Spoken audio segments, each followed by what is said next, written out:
अरे साहब बहुत काम खराब की नहीं। अभी समझ लो सीधे साधे भैया लिखा लें जय जाती, ना घर के रहे ना घाट के रहे।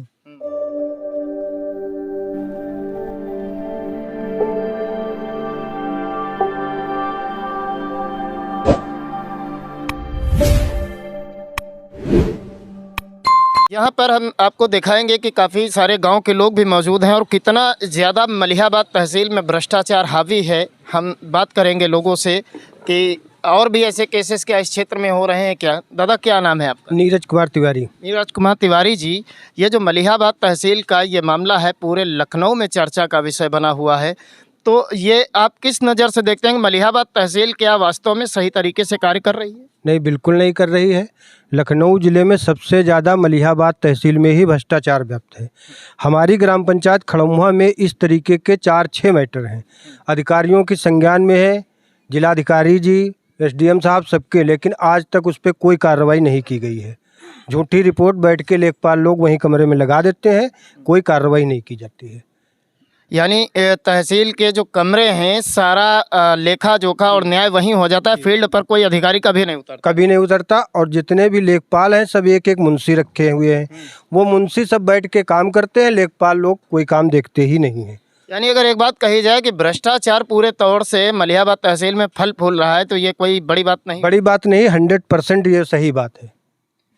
दादा आपको कैसा लग रहा है ये सुन करके कि ये जो आपके सामने बैठे हुए हैं जिंदा हैं और इनको मृत बता दिया? अरे साहब बहुत काम खराब की नहीं। अभी समझ लो सीधे साधे भैया लिखा लें जय जाती, ना घर के रहे ना घाट के रहे। तो ये बहुत समझ लो भ्रष्टाचार कही रहे। भ्रष्टाचार चल रहा हाँ, है। भ्रष्टाचार चल रहा। आपके गांव में कई सारे ऐसे केसेस चले, नाम क्या है आपका? भिखारी। भिखारी जी, बहुत सारे केसेस ऐसे चले, किसानों के साथ इस तरीके का अत्याचार हो रहा है, तो आप सरकार से क्या कहना चाहते हैं? अरे हम तो सरकार से ये कहना चाहते हैं कि साहब अगर इतना भ्रष्टाचार होंगे तो आदमी कैसे जिएगा। जब एक दूसरे की ज़मीन एक दूसरा छीन ले तो वो बेचारे कैसे कमाए खाएंगे, क्या करेंगे हैं।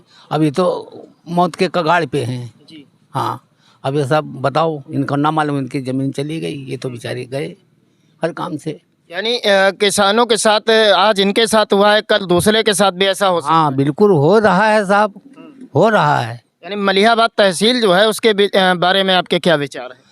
अरे हम तो कहते हैं साहब जो ये अत्याचार वो कर रहे हैं उनको साहब दंडित किया जाए। हाँ, उनको जेल भेजा जाए, नहीं तो सबके साथ यही करेंगे। यानी लगभग इनके साथ जो केस हुआ इसको देखते हुए लगभग ज़्यादातर किसानों के मन में डर बैठ गया है कि उनके साथ भी ऐसा हो सकता है। जी, उनके साथ हो सकता है, वो करेंगे, क्योंकि अब हर किसान डरने लगा है। ऐसे तो कोई किसी को बटाई भी नहीं देगा, अपने खेत पास नहीं जाने देगा जब इतने तक अत्याचार होंगे साहब। ये खड़ुआ गांव है, यहाँ पर ये पहला केस नहीं है, इस तरीके कई सारे केसेस यहाँ पर मौजूद हैं। 3-4 लोगों के साथ ऐसी धोखाधड़ी हो चुकी है। यानी मलिहाबाद जो तहसील है वो भ्रष्टाचार का केंद्र बन चुकी है, ऐसा ग्रामवासियों का कहना है कि मलिहाबाद तहसील में किसी प्रकार की कोई सुनवाई नहीं होती। उल्टा जो है किसानों के साथ धोखाधड़ी में तहसील प्रशासन से जुड़े हुए जो अधिकारी हैं वो अपना अपना एक एक पीए रख करके कार्य करा रहे हैं, जबकि फील्ड पर उनको उतरना चाहिए, ज़मीन पर जाकर हकीकत देखनी चाहिए, लेकिन वो कमरों में बैठकर पंखों और एसी की हवा खाते हुए कार्य को करते हैं, जिससे कि वास्तविकता तक वो पहुंच नहीं पाते हैं और वहीं से बैठे बैठे किसान को जो जिंदा होता है उसको मृत भी घोषित कर दिया जाता है। उसके बावजूद भी जो तहसील प्रशासन है वह पूरी तरह से अनजान बैठा रहता है। यानी तहसील का जो प्रशासन है वो ये भी जहमत नहीं उठाता है कि वो पहुंचकर ये देखे कि वास्तव में वो व्यक्ति जीवित है या नहीं। लेकिन बड़ी बात यह है कि जब उसके बाद मामला प्रकाश में आता है और जीवित व्यक्ति सामने खड़ा हो जाता है, जिलाधिकारी महोदय के सामने भी खड़ा हो जाता है, उसके बावजूद भी तहसील प्रशासन नहीं जागता है, किसान से संपर्क करने के लिए भी नहीं आता है। इस तरीके से कैसे किसानों को न्याय मिलेगा?